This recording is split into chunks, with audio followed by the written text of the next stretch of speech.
Okay, cool. This is a supplemental video to the education series that I'm building for paramedics and also critical care paramedics. Most of the material is uploaded on YouTube videos, so it's pretty straightforward. You have the protocols, you have things you've learned in your programs, and then this little augmentation is just kind of tidbits that add to those things, and then just to see it in real time. And then also to get some familiarity with Berrytown specific equipment if you don't have it already. So this focus is kind of all airway stuff. And the importance, it kind of just starts A to Z. That's how I'm going to flow it. So the first thing is this Mr. Sir or Mrs. Ma'am is not positioned very well. There's a whole protocol on ramping and positioning patients, probably because it's important. Look, this person's even padded under his back. So that's cool. So that's step one. And I'm not really going to get into the differences between COPD, reactive airway disease, asthma, emphysema, whatever. If a patient needs positive pressure, then you should apply positive pressure. And if they're unresponsive, you should put it in some sort of oral or nasal adjunct, depending on if they're vomiting. So, where did my Bipap turkey go? There. Aha, thank you. And we have Aiden helping me film. Okay, so let's say that Mr. Sir requires Bipap. This probably is not sitting up enough for this person, but not everybody is 100% the same. So let's sit this person up. There we go. And then we connect everything. Of course, the ventilator is running. That will be a separate series, is how do you actually use this old ventilator. And then it's best to just have you and your partner commit to this all at once. Find the appropriate mask fit. There's little cards. There was one right here. There's little cards if you don't know how to measure, but you shouldn't have any leaks. And the most important thing that they get is they get positive pressure. So you can put this on without actually even putting the headgear on. One thing that may happen is your vent may alarm at you, but I'll explain that in a separate video. So you can do this, and you can coach the patient, and you can look and be like, yep, that's pretty even. I don't feel any air leaks, and it's not like sideways smushing the face or anything like that. And then your partner, as you gauge the effectiveness of this, the patient's either going to be like, get that off me. Car accident or fire. And your partner should help you do this while you hold. Yep. Good. Okay. So sorry. So you're the most important thing is positive pressure in this setting. So you or your partner should hold this mask, assess their tolerance for it, coach them through it, while your partner comes and does the headgear. And worst comes to worst, this has happened to me before, you just hold it for the entire ride to the hospital. Because if what's going to kill them is the lack of respiratory support from positive pressure, that's really all you actually need to do to not kill the patient on the way to the hospital. So sometimes it is appropriate to just do that, depending on how close you are to the hospital. But realistically, you and your partner should try to fix this together, and you should say, okay, let's do it. We're doing Bipap. Yep, okay, so the mask is on. And then I don't recommend doing end tidal through here with the inline. There's too much washout here. It's going to be unreliable. What I would recommend is putting a nasal one on. I don't think that the leak created by the little tube coming out of the cheek is going to be significant enough at all to not outweigh the benefit of having end tidal. So put a nasal end tidal on if you're going to do one. And then if you're going to do an inline neb, you just take a T-piece, a 15-22 millimeter adapter T-piece, and then you just get a normal nebulizer mask, like you're doing a normal neb, and you pour the medication in, and then you attach this to oxygen, 6 to 10 liters, 6, 8 liters, whatever, and then you do this. Kaplow. And hopefully not spill it over the floor. Now your patient's getting an inline neb. You can do this with a BVM. There's also BVM kits in the right upper part of the airway cabinet. And you can BVM nebs in. Of course, if you're going to do that, the patient does need to be kind of sitting up. Otherwise, the nebulizer is not going to work. So do with what you will with that information. Okay, so that's BiPAP. I prefer BiPAP for respiratory predominant patients like COPD, asthma, emphysema, stuff like that. And for your pulmonary edema patients, heart failure patients, congestive heart failure, and STEMIs and stuff that require positive pressure, CPAP is like 95% of the time CPAPs for those patients, 95% of the time BiPAPs for your COPD primary respiratory patients. Okay, now, if we have an unresponsive patient, all of a sudden, I have heard people say that they would do this, which is okay to do. Just keep in mind that there's nothing if your patient is unresponsive. This is a good sealant, does free up a set of hands, but there is no nasal or oral adjunct in this patient. So in my opinion, I think it should be redone so that you can add an OPA or an NPA, which is kind of a requirement for basic airway interventions. So if you take this off and you bag the patient, well, whatever, let's just pretend that this is a BVM, this training, right? And you put in an airway adjunct. If they have a gag reflex, use an NPA. If they don't have a gag reflex, please use an OPA. Pretty simple stuff. That's okay, not for everybody. But you know what? We're gonna put in both. And honestly, I don't even know what size NPA this mannequin can fit. Clearly he can fit a 30. And let's prevent the tongue.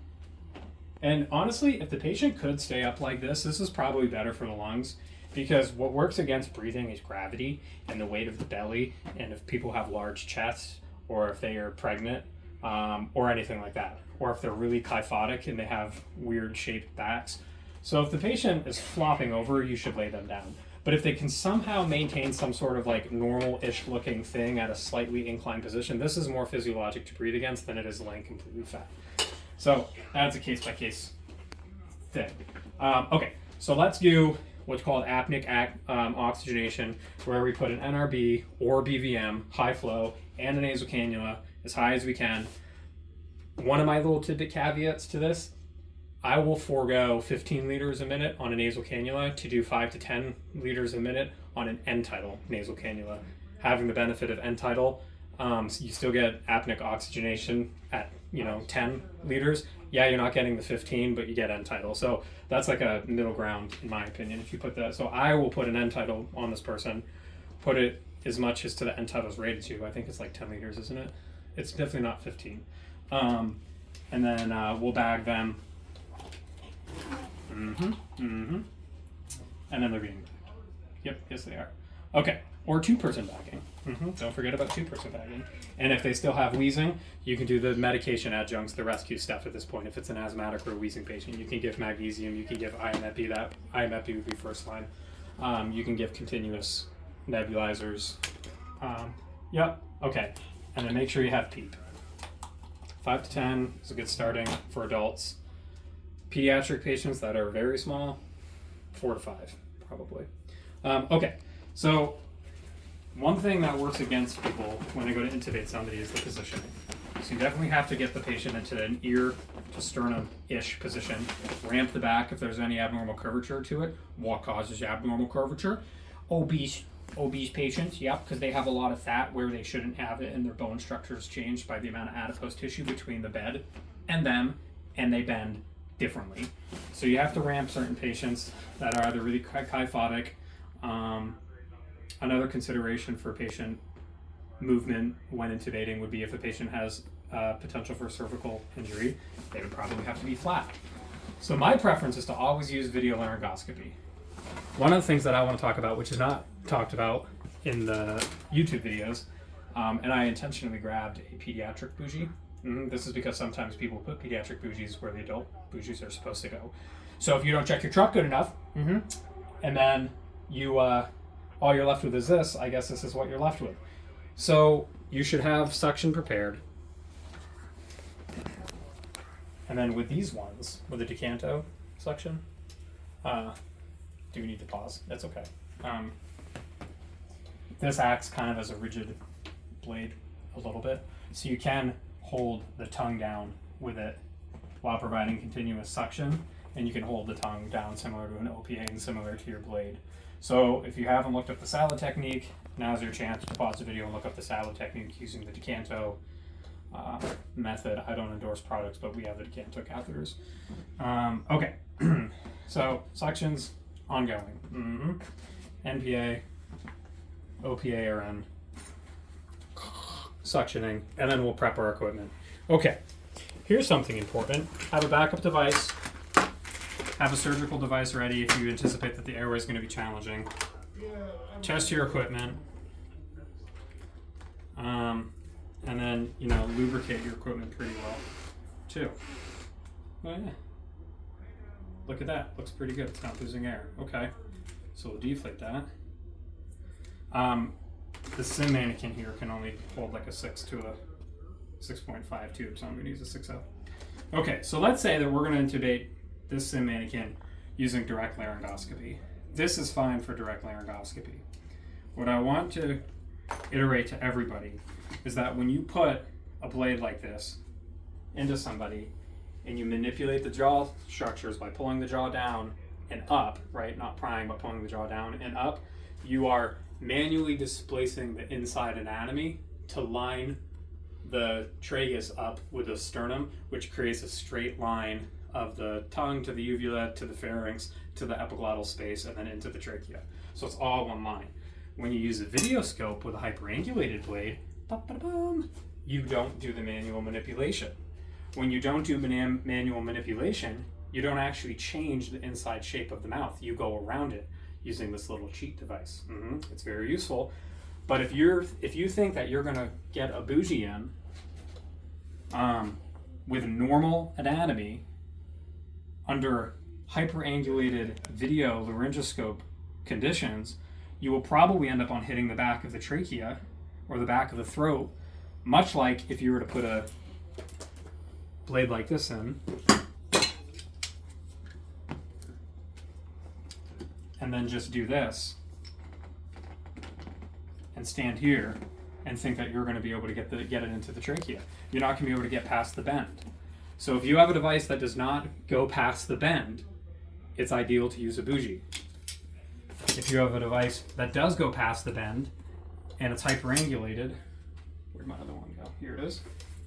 And it's a video using, you should use the approved device that comes with the video laryngoscope, the rigid stylet that comes with it.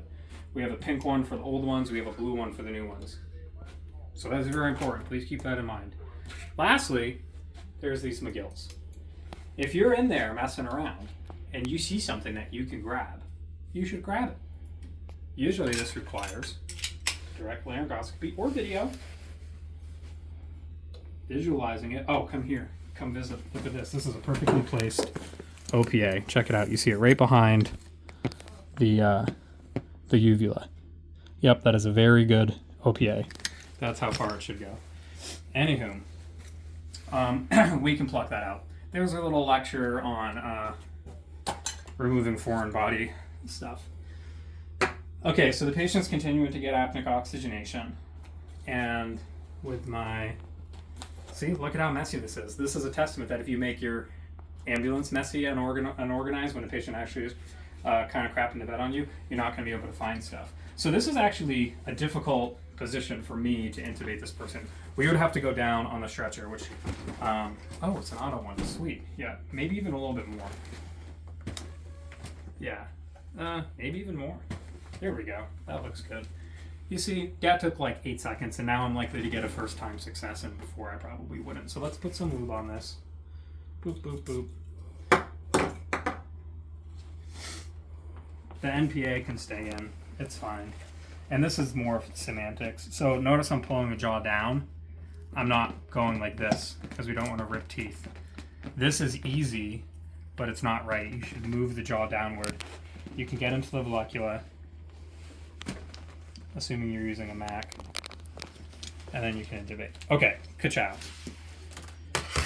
I do like to have a syringe preloaded, which I forgot to do, but lucky my paramedic partner helped me out, and then we inflate it, and then somebody's sole job, Okay, for an actual adult, this would probably be somewhere between the realms of like 23 to 28 centimeters, but this is a 6.0 tube, so it's not realistic. There would probably be more sticking out than this.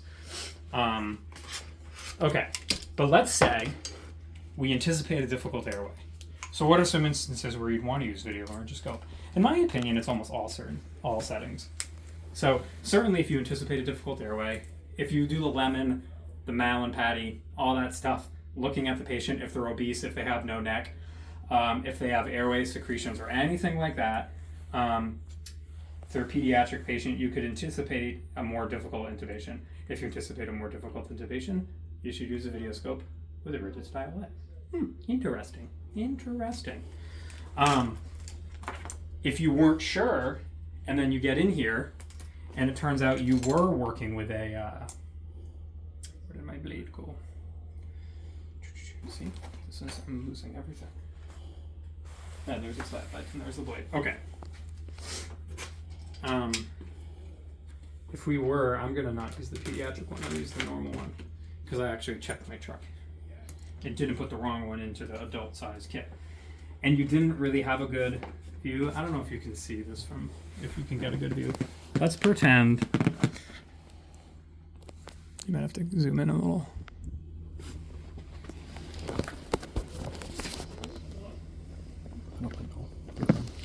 You might be able to. I just have to pull them. All right, let's pretend that instead of,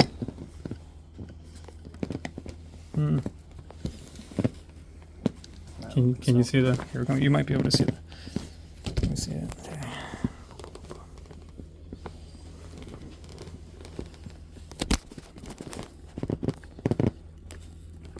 Well, you can see the epiglottis. So if this was only your view when you got in here, was just the epiglottis, you might want to use a bougie. That's my point. If you had a surprisingly poor view when you got in, that's what a bougie's for under direct laryngoscopy. Now keep in mind, if you got the bougie in and you felt the presence of Crake rings, if you take this out and then you have your partner do this, I think a 6.0 is the smallest size you can get an adult bougie to fit under. Anyways, notice that I now have no visualization of where that black mark is in regards to the vocal cords. So theoretically, you should have an assistant and you should put the bougie in, and then you should both advance the tube, or your partner should advance the tube rather, while you maintain visualization to ensure that the black marks go past the epiglottis. Okay. And the rule of thumb is one person's hand, once you've done this, should always stay on the tube. All right, now let's switch to video.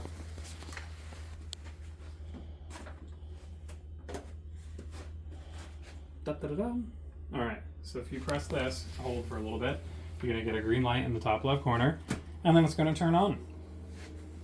This black button on all these blades, the disposable blades, you press that once and you record. I think.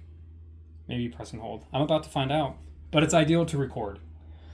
So this is my go-to blade for video laryngoscope. I've probably done 6 and I've never missed.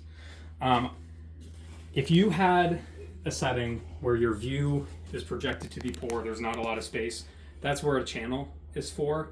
I don't really like the channel. I've never used it. I think you get so much more benefit out of just using a videoscope to begin with, that once you've improved your intubation success rate like by 10 or 20%, then you really don't even need the channel, but some people like them. So do whatever you're comfortable with. But my preference is something like this. This is like the equivalent of a Mac 4-ish. Okay. So let's see what happens if I press once, press the black button once. Wasn't sure if that takes a picture or not. Okay, so you gotta press and hold it for a second. Now it's recording. All right, now we can view the screen. And one thing I wanted to mention is if you're outside and it's very sunny, the glare may prevent you from actually seeing you might literally not be able to see the screen because of the glare. So somebody might have to like shield you with a blanket. Okay, so this is a hyperangulated blade, and we're not really doing any jaw manipulation. We're just gliding it past the tongue slowly. This is why using, of course this is a training mannequin, if I actually were to use a bougie, I would probably intentionally angle it up like this to match the blade. If you had a regular bougie, it's likely that this is going to poke the back. And I'm actually going to try to get it in. Granted, this is a mannequin, so who knows what's going to happen, but let's see where it goes.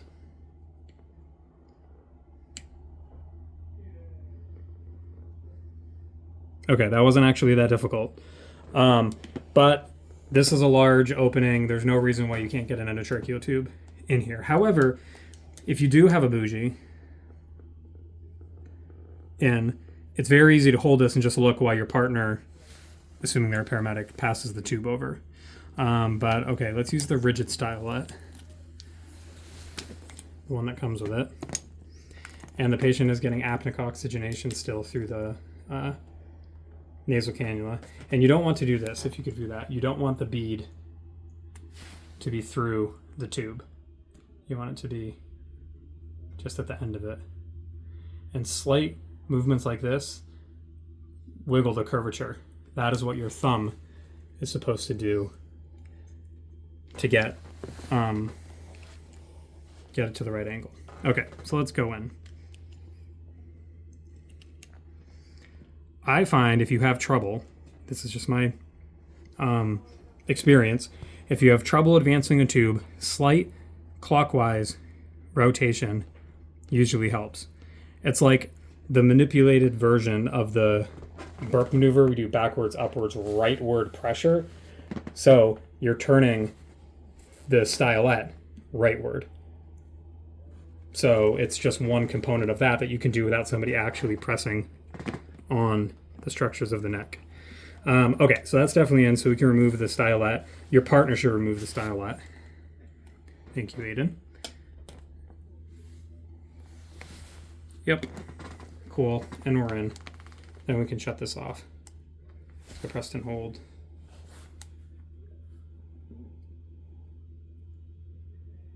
Huh, it did not stop recording. Press once.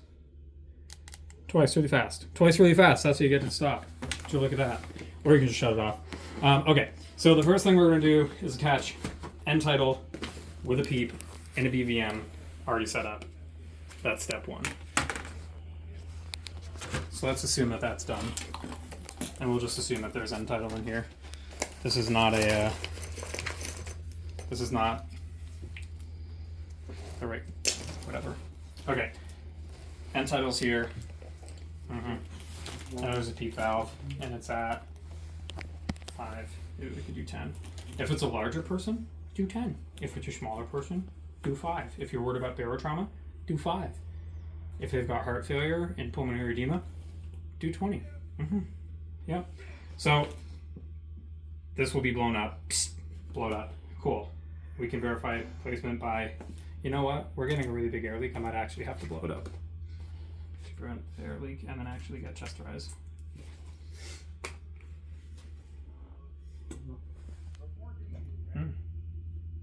Nothing. It's interesting.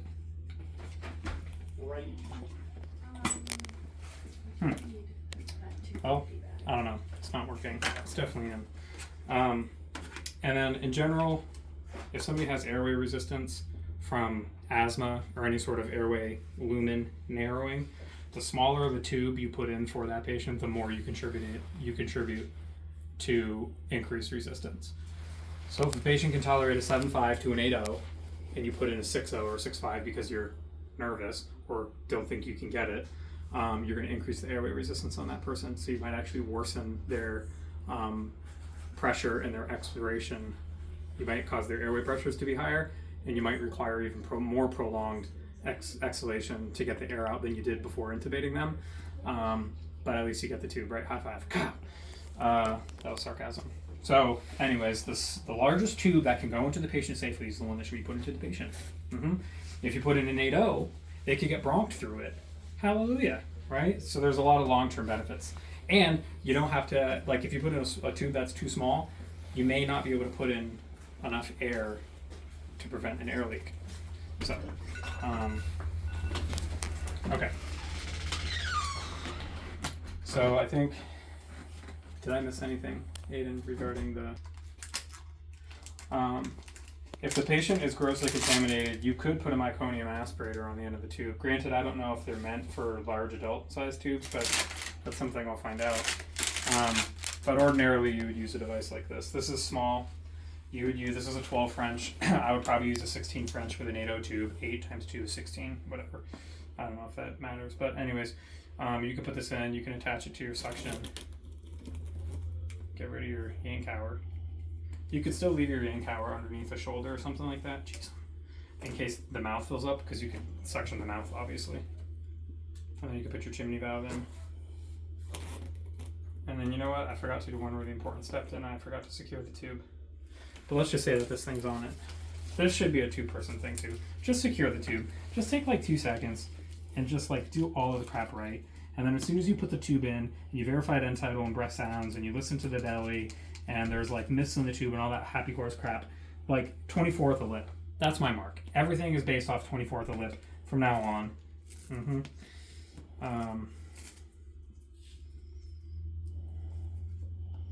Whatever, this one's backwards because it's been used a bunch. This is the side here that should be in. But you know what? Stuff like this actually happens on ambulance calls and it's very stressful. Yes, it is. Okay, there's that. And there's that. Cool. Alright, that's all done. So now we're sectioning. It's not going. Something's weird in here. I don't know what it is. It can't be anything that I did. Okay, we section. That's inline sectioning. That's a lot, you know. if this is 24 centimeters out the mouth, that means that 24 centimeters from here is where the trachea is. If you want to compare. Sure. Yeah. So this is sitting 24, if this is at the lip, this is sitting 25 centimeters away from the lip. Conveniently, there are centimeter markings on these. Look at that. It says 25 right there. So if you don't put this in any more than like maybe your thumb above there, you're not going to go through the bottom of the tube and accidentally poke the carina. Okay, matters a little bit more with pediatric patients, but it can cause parasympathetic stimulation. So just keep that in mind. Another thing that people don't really do all that often in the pre-hospital setting is decompress the stomach, which you should always do, unless you're 2 seconds from the hospital and it's going to delay definitive care. But ordinarily speaking, you should go from just below the xiphoid to the base of the neck, and then up to the ear, and then around to the nose or the mouth, respectively, whether you're going to put a naso or an orogastric tube in. This one is 54 centimeters. That's the start of the stomach. I wouldn't say 50. I wouldn't put it in 50 centimeters, but 60 centimeters is probably fine. I would always give yourself a little bit more wiggle room. It's almost impossible that you would push this too far in, that it would go in past the pyloric sphincter into the actual duodenum. It's more likely that it'll curl a little bit and it'll sit just below the fundus. If you happen to put it in too much and it curls all the way around, if the patient's in the ICU like this and they're getting tube feedings, they may regurgitate. This might actually send tube feedings up their esophagus. But in general, I would just lube this a lot. And this is, again, it's a 16 to 18 French for normal size adults. Small, really frail elderly patients, maybe a 14 to 16 French. Yeah, so we said about 54 centimeters for this person. You just lube it. And if you get resistance, stop, because you're probably coiling the tube in the back of the throat. But realistically, that shouldn't happen if you lubricate it enough. I mean, really, really lubricate it. This is probably something that I can't stress enough. Use like 4 little packets of lube. Mm-hmm. And if the patient's vomited, that's great. That's free lube. I guess we do have to decide how we're going to get around this thing. Maybe I'll go on this side. That's probably better than going above or below the orange or the yellow. Where are we? That's 35. 45.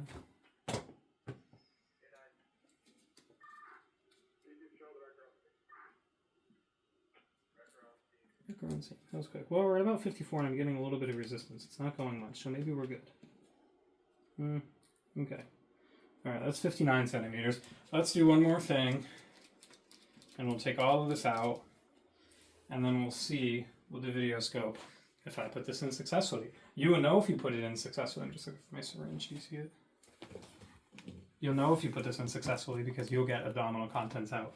Almost no patients don't have abdominal contents unless they haven't been eating for more than 2 or 3 days.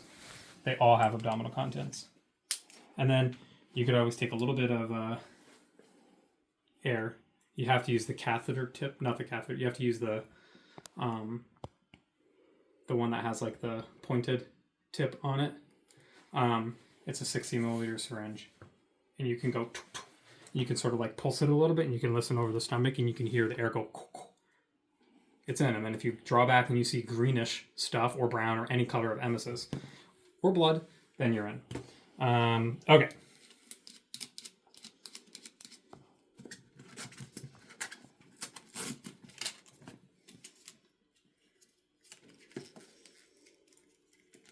Try to do this carefully so I don't mess things up. Maybe we can see with the tube in. I don't want to... Let's see. And you know, if you're ever concerned, you can always take a video scope and you can literally just go back in and take a peek at what's going on back there. All right, let's see. Come on. I guess there we go. That makes it a little easier. Okay, see, we got no resistance, and that is in the esophagus. Not that difficult. Sweet. Okay. I think that's okay for now. Thank you.